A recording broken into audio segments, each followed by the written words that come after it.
بسم اللہ الرحمن الرحیم۔ ناظرین، قبر سے سیدھی جہنم میں جانے والی عورتوں کے 6 گناہ کون سے ہیں؟ 6 عادتیں عورت کو قبر سے سیدھا جہنم میں لے کر جائیں گی۔ یہ 6 بری عادتیں اللہ کو انتہائی ناپسند ہیں۔ ناظرین، ایک دفعہ حضرت علی رضی اللہ تعالیٰ عنہ اور حضرت فاطمہ رضی اللہ تعالیٰ عنہ آپ صلی اللہ علیہ وآلہ وسلم کے گھر تشریف لے گئے۔ حضرت علی رضی اللہ تعالیٰ عنہ فرماتے ہیں کہ جب ہم حضور پاک کی خدمت میں حاضر ہوئے تو دیکھا کہ نبی کریم رو رہے ہیں اور آپ پر گریہ طاری ہے۔ جب میں نے آپ کی یہ حالت دیکھی تو عرض کیا، یا رسول اللہ، میرے ماں باپ آپ پر قربان ہوں، آپ کو کس چیز نے رلایا ہے؟ تو آپ نے جواب میں فرمایا، میں نے شب معراج میں اپنی امت کی عورتوں کو جہنم کے اندر قسم قسم کے عذابوں میں مبتلا دیکھا ہے، اور ان کو جو عذاب ہو رہا ہے وہ اتنا شدید اور ہولناک تھا کہ اس عذاب کے تصور سے مجھے رونا آ رہا ہے۔ پھر حضور پاک نے اس کی وضاحت فرمائی کہ میں نے جہنم کے اندر عورتوں کو کس کس طرح کے عذاب میں مبتلا دیکھا۔ چنانچہ آپ نے فرمایا، میں نے ایک عورت کو دیکھا کہ وہ اپنے بالوں کے ذریعے جہنم میں اندر لٹکی ہوئی ہے اور اس کا دماغ ہنڈیا کی طرح پک رہا ہے۔ ناظرین کرام، ایک تو خود جہنم کے اندر ہونا بذات خود کتنا ہولناک عذاب ہے، اور پھر بالوں کے بل لٹکنا یہ انتہائی تکلیف دہ عذاب ہے۔ اس کے بعد پھر دماغ کا پکنا یہ تیسری سزا ہے۔ آپ نے فرمایا، میں نے دوسری عورت کو جہنم میں اس طرح دیکھا کہ وہ زبان کے بل لٹکی ہوئی ہے۔ تیسری عورت کو میں نے دیکھا کہ اس کے دونوں پاؤں سینے سے بندھے ہوئے ہیں اور اس کے دونوں ہاتھ پیشانی کے ساتھ بندھے ہوئے ہیں۔ چوتھی عورت کو میں نے اس طرح دیکھا کہ وہ چھاتیوں کے بل جہنم میں لٹکی ہوئی ہے۔ پھر پانچویں عورت کو میں نے اس حالت میں دیکھا کہ اس کا چہرہ خنزیر کے چہرے کی طرح اور اس کا باقی جسم گدھے کی طرح ہے، مگر حقیقت میں عورت ہے اور سانپ اور بچھو اس کو لپٹے ہوئے ہیں۔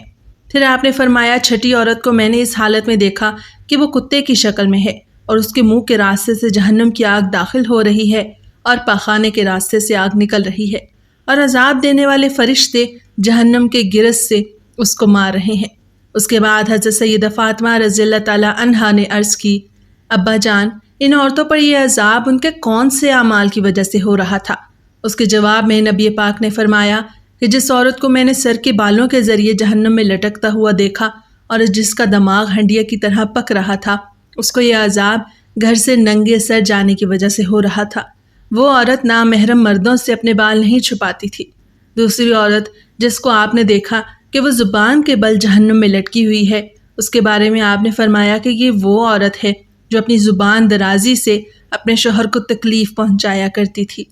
بعض عورتوں میں بلا شبہ یہ بری خصلت پائی جاتی ہے کہ وہ بہت ہی منہ پھٹ، زبان دراز، بدگو اور بہت زیادہ زبان چلا کر اپنے شوہر کو تکلیف پہنچانے کی عادی ہوتی ہیں، اور یہ بات مرد کے لیے بھی جائز نہیں کہ وہ اپنی زبان سے اپنی بیوی کو ناحق تکلیف پہنچائے یا اس کو ستائے اور پریشان کرے۔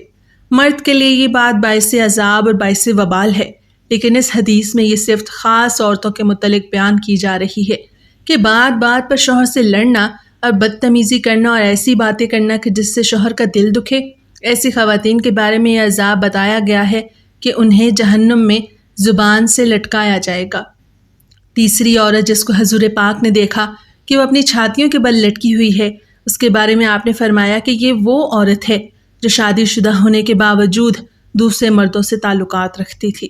شریف اور باحیا عورتیں تو اس کا تصور بھی نہیں کر سکتی، اسی طرح شریف اور باحیا مرد بھی اس بات کا تصور نہیں کر سکتے۔ چوتھی عورت جس کو آپ صلی اللہ علیہ وآلہ وسلم نے اس حالت میں دیکھا کہ اس کے دونوں پاؤں سینے سے بندھے ہوئے ہیں، اور اس کے بارے میں نبی پاک نے فرمایا کہ یہ وہ عورت ہے جو دنیا میں جنابت سے پاک اور صاف رہنے کا اہتمام نہیں کرتی تھی اور نماز کے ساتھ بڑی لاپرواہی کرتی تھی، بلکہ مذاق کا معاملہ کرتی تھی۔ پانچویں عورت جس کو حضور پاک نے اس حالت میں دیکھا کہ اس کا چہرہ خنزیر کی طرح ہے اور باقی جسم گدھے کی طرح سانپ اور بچھو اس کو لپٹے ہوئے ہیں، اس کے بارے میں آپ نے فرمایا کہ یہ وہ عورت تھی جس کو جھوٹ بولنے اور چغلی کھانے کی وجہ سے عذاب ہو رہا تھا۔ ناظرین کرام، یہ گناہ صرف عورتوں کے ساتھ خاص نہیں، بلکہ اگر مردوں کے اندر بھی یہ گناہ فروغ پا جائیں تو ان کو بھی پکڑ ہوگی، ان پر بھی عذاب ہوگا۔ چھٹی عورت جس کو حضور پاک نے اس حالت میں دیکھا کہ وہ کتے کی شکل میں ہے اور اس کے منہ سے آگ داخل ہو رہی ہے اور پاخانے کے راستے سے آگ باہر نکل رہی ہے اور فرشتے جہنم کے گرز سے اس کو مار رہے ہیں، اس کے بارے میں آپ نے فرمایا اس عورت کو یہ عذاب 2 گناہوں کی وجہ سے ہو رہا ہے، ایک حسد کی وجہ سے دوسرا احسان جتلانے کی وجہ سے۔ حضرت عبداللہ بن عباس رضی اللہ تعالیٰ عنہما بیان کرتے ہیں کہ رسول پاک نے فرمایا، مجھے آگ دکھائی گئی تو میں نے اس جیسا خوفناک منظر کبھی نہیں دیکھا، اور میں نے جہنم میں اکثریت عورتوں کی دیکھی ہے۔ تو صحابہ کرام کہنے لگے، اے اللہ کے رسول وہ کیوں؟ تو نبی پاک نے فرمایا، اپنے کفر کی وجہ سے۔ تو آپ سے یہ پوچھا گیا، وہ اللہ تعالیٰ کے ساتھ کفر کرتی ہیں؟ تو نبی پاک نے فرمایا کہ وہ خاوند کی ناشکری کرتی ہیں۔ اگر آپ ان میں سے کسی کے ساتھ زندگی بھر احسان کرتے رہو تو پھر وہ آپ سے کوئی چیز دیکھ لے تو یہ کہتی ہے کہ میں نے ساری زندگی تم سے کوئی خیر ہی نہیں دیکھی۔ صحیح بخاری حدیث نمبر 1052۔ حضرت سعید خدری رضی اللہ تعالیٰ عنہ بیان کرتے ہیں کہ نبی پاک نے عید الاضحیٰ یا عید الفطر کے لیے عیدگاہ کی طرف نکلے تو عورتوں کے پاس سے گزرے تو فرمانے لگے، اے عورتوں کی جماعت، صدقہ و خیرات کیا کرو، بے شک مجھے دکھایا گیا ہے کہ تمہاری جہنم میں اکثریت ہے۔ تو وہ کہنے لگی، اے اللہ کے رسول وہ کیوں؟ تو نبی پاک نے فرمایا، تم گالی گلوچ بہت زیادہ کرتی ہو اور خاوند کی نافرمانی کرتے ہو۔ میں نے دین اور عقل میں ناقص تم سے زیادہ کوئی نہیں دیکھا۔ تم میں سے کوئی ایک اچھے بھلے شخص کی عقل خراب کر دیتی ہے۔ وہ کہنے لگی، اے اللہ کے رسول، تو ہمارا دین اور ہماری عقل میں نقص کیا ہے؟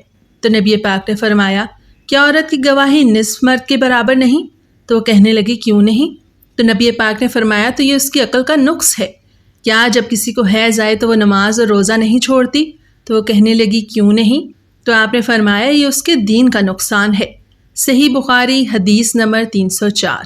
تمام خواتین کو ہماری یہ نصیحت ہے کہ وہ اسلام کے شعائر اور فرائض پر عمل کریں اور خاص کر نماز پڑھیں اور ان اشیاء سے دور رہیں جو کہ اللہ تعالیٰ نے حرام کی ہیں، خاص کر اس شرک سے جو کہ عورتوں کے اندر مختلف صورتوں میں پھیلا ہوا ہے، مثلاً اللہ تعالیٰ کے علاوہ دوسروں سے حاجات پوری کروانا اور جادوگروں اور نجومیوں کے پاس جانا۔ ہم اللہ تعالیٰ سے دعا گو ہیں کہ وہ ہمیں اور ہمارے سب بہن بھائیوں کو آگ سے دور کرے اور ایسے قول و عمل کرنے کی توفیق دے جو اللہ تعالیٰ کے پسندیدہ ہوں۔ آمین۔ مزید ایسی ویڈیوز کے لیے ہمارا چینل ضرور سبسکرائب کریں۔ شکریہ۔